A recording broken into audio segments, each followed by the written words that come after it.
supposed to say this, but two of my favorite people in San Angelo, if not the world, are right here with me today. My pastor, Mark Bumpus, who has taken a leading role in the Bobcat Hall of Fame, or Hall of Honor. Hall of Fame. Hall of Fame.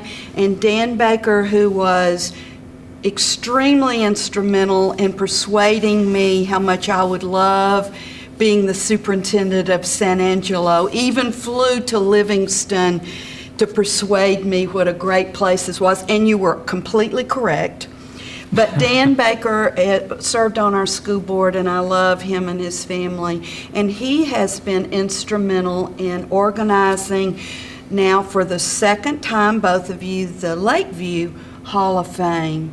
And I was so blessed to be able to be present the first time 2 years ago after decades of having great athletes in this city, that people like you all, you and your committees agreed to come together and start this process. And we're almost ready to host the second events for the Bobcat Hall of Fame on March the 17th. 32 days from right now. 32. And Dan, yours is in April, and it'll be here before we know it as well. And first off, I would like to give, most people have no idea that there is a process. You two don't just decide who gets these honors. It's a committee. You have two great committees. And people have to nominate Exactly. people. Yes. And because we haven't had these two Hall of Fames for decades and decades and decades, there are a lot of worthy people. And you got to be to read about all of these people, many of them since, Dan, you've lived here so many years, you've known, which might make it harder.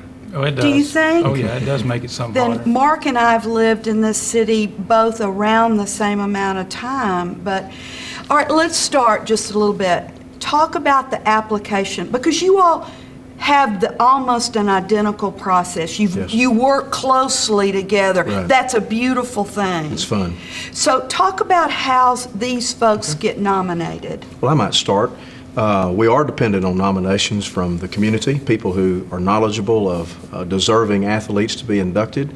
And this year, for the 2012 induction ceremony, we had 81 individual nominations and 11 honor team nominations. And so the great thing about being in the start of this whole process, being the second year, is we have so many to choose from, so many nominated, and it tells us that for decades ahead, we're going to have tremendously qualified athletes to induct. And so it's very important for the public to nominate people, and it's a very fair process.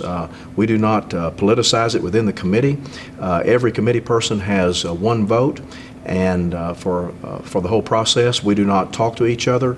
We do know the backgrounds of these inductees, potential inductees, but we have a secret ballot process. And so, a point system, when it comes together, we tally the points, and as they play out one by one, then those are the ones that we select for that year. And yours is the same process, just about. Well, I learned from the best. You have to remember that. Well, Dr. Yeah. Bumpus had been a part Right. of a similar process in your former city, Right. at Mineral Wells, and that certainly kept down the number of mistakes, didn't it, Dan? Oh, boy. Yes. Because you all had learned through the years, 10 or 12 years, Right. you all had Yeah. had the process in Mineral Wells. Right. And all the many details of that process, you had learned so many things, Dr. Bumpus, that helped both of our Hall of Fames have a fabulous process. The last time I was and Charlie and I again will be at both of these induction ceremonies. The city truly celebrated 2 years ago and will do so again the lives and contributions of individual athletes and teams. And now that you've had your committee selections, and let's put in a word for those who maybe their candidate, even though they might have turned in an application, didn't make it. Will they need to submit their applicants for the 2 years from now? No. We keep them on file. Yeah. Okay. And reconsider them. And we start with a blank slate. And that's what we started with 2 years or 2.5 years ago, and that's what Dr. Bumpus tutored our group as he was doing centrals and helped us for that first year. And they're still on the list. I've told people all the time that they're on the list. If they have an application, which most of them do, we have about 65 individuals, 11 teams, and that are still on the list and that have made applications. So we have a long list. And very likely there are others, worthy people and teams that people still need to nominate for the next round, but someone needs to do that. That's right. And it's not I saw y'all's application. It's not a difficult application, and there are people who would help them fill it out if they needed help. We would help here in this building, love to do that, to honor these folks. You all, for the night, one of to me, the most exciting things that I look so forward to at the banquets, you all have videos where you have interviewed people who either nominated them or coached them. And you two guys, that may be one of your biggest delights, to be a part of that process. Is there some story? Surely you have stories now of somebody that participated in this process. Mark, I know you went out of town to get interviews. Tell us about even one or two of those. One of the most memorable ones was we interviewed Coach Bill Yeoman, who's the former head football coach at the University of Houston, and he is speaking in behalf of Gary Mullins. And we met with him in his home and filmed him there, and it's a very good video. We try to keep them 2 to 3 minutes to keep the length of the presentation brief. But I guess one of the most memorable things for this time is we interviewed Minton White, who's the co-captain of the 1963 state basketball team, and he was speaking about what happened at the halftime in the dressing room at Sweetwater in a non-district basketball game. And Coach Allen Davis said to them, if you keep on playing like this in this game tonight and the rest of the season, you're never going to make it to the big house in Austin. And Minton White said the light came on to the whole team. They realized that Coach Allen Davis believed they had the talent and the ability to make it to the state tournament. And he said from that point forward, they were driven to make it to the state tournament, and it was a primary factor in them winning the state championship. My goodness. Did you keep goosebumps on your arms when you were interviewing some of these great people? Yes. Yes, and we captured those comments, Minton White. It'll be in the presentation for the 63 basketball team. And what's interesting, talking about the influence in San Angelo of these athletes and their stories, is what happened last Friday night. There were several of the 1963 state championship basketball players at the Central basketball game, where their next to last district game, and the players from the 63 team and the players from this year's Central team have bonded. And it may be some of that similar thing that maybe the Central players believe, by the example of the 63 team, that they can advance deep into the playoffs and maybe go as far as state tournament. Wow. You know, we all have had 16, 17, and 18-year-old children of our own, and the fact that what an adult said briefly in a very few moments, they listened. We wonder sometimes, do they listen? And it caused them to give more of themselves, dig deeper. Right. Wow. What about you, Dan? Well, I think I have a real relationship going on in what we got here, which I didn't realize until it all happened. We're nominating Gene Lumpkins as a coach, but the 52 team, which was coached by Gene, is also part of the induction ceremony. And what I'm finding is these little ladies are quite energetic, and they believe in Gene Lumpkins. I'm going to tell you that right now.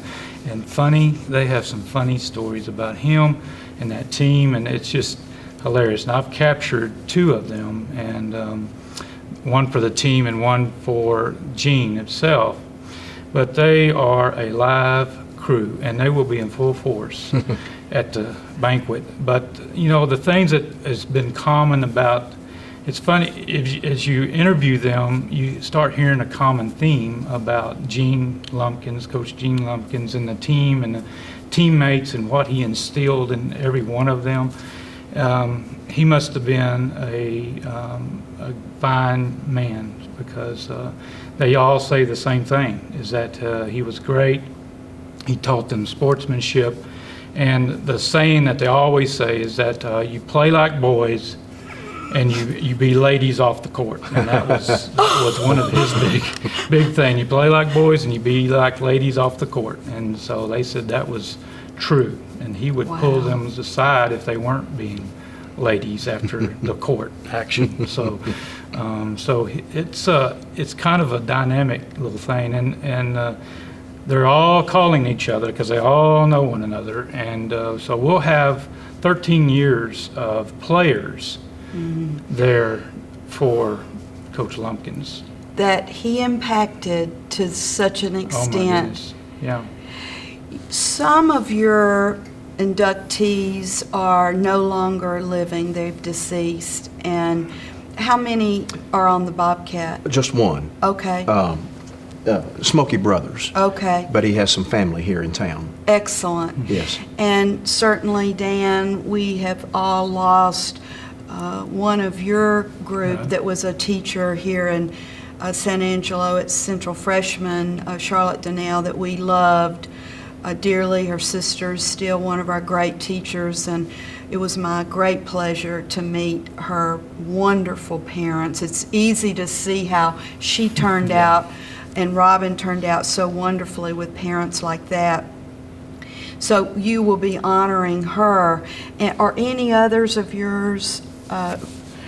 Yes, Gene Lumpkins, Coach Gene Okay. Lumpkins has passed away too, but I have his son and his daughter-in-law, which has been very active in this process. They'll be there that night, so, Okay. and a sister too, so they'll be in full force. I Well, guarantee you. it is almost a religious experience, in my opinion. I mean that with all respect, because not only are we honoring good athletes, but good people, or they couldn't have made this. And most all, if not all, of these people didn't just quit being good people when they left Central or Lakeview.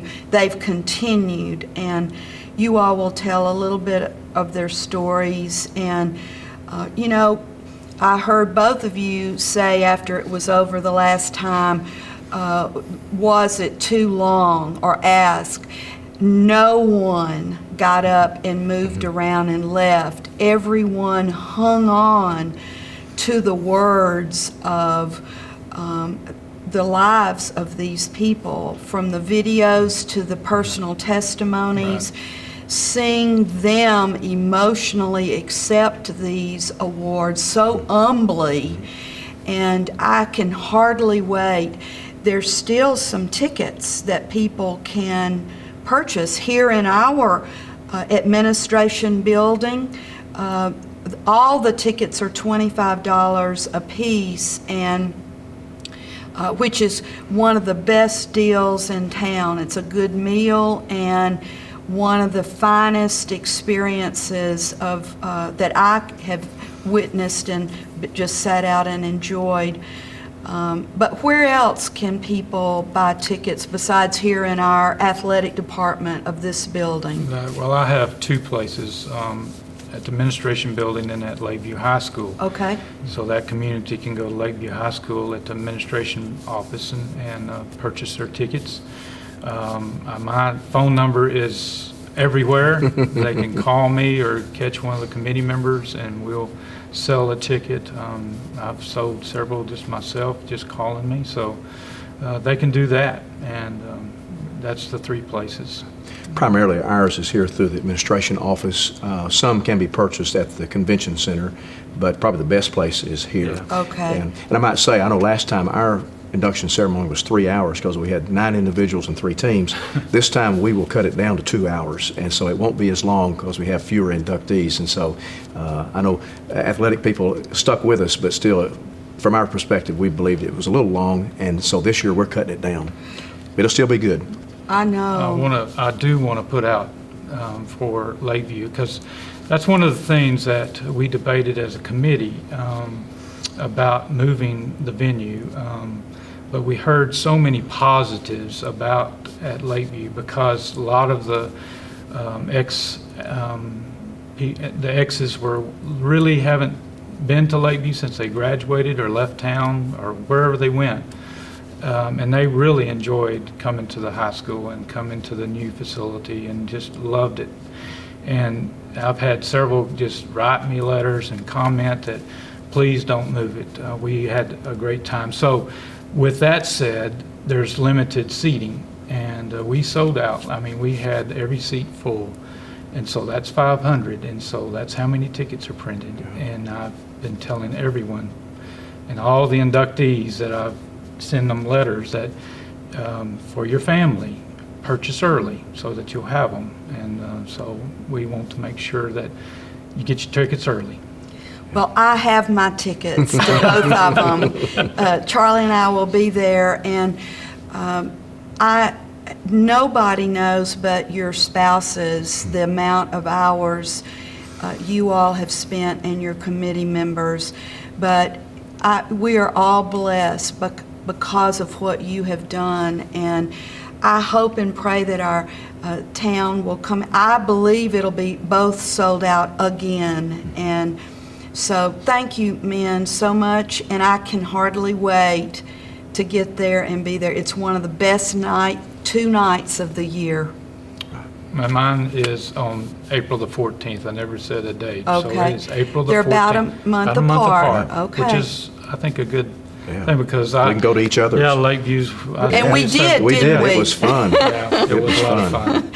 Well, thank you, men, so much for all you do for our city and what you've done here. Well, we thank you for school district support. Yeah. Well, it's our pleasure. We do the easy part. We just pat on you. Thank you, guys, Thanks. very much. Thank you. Thank you.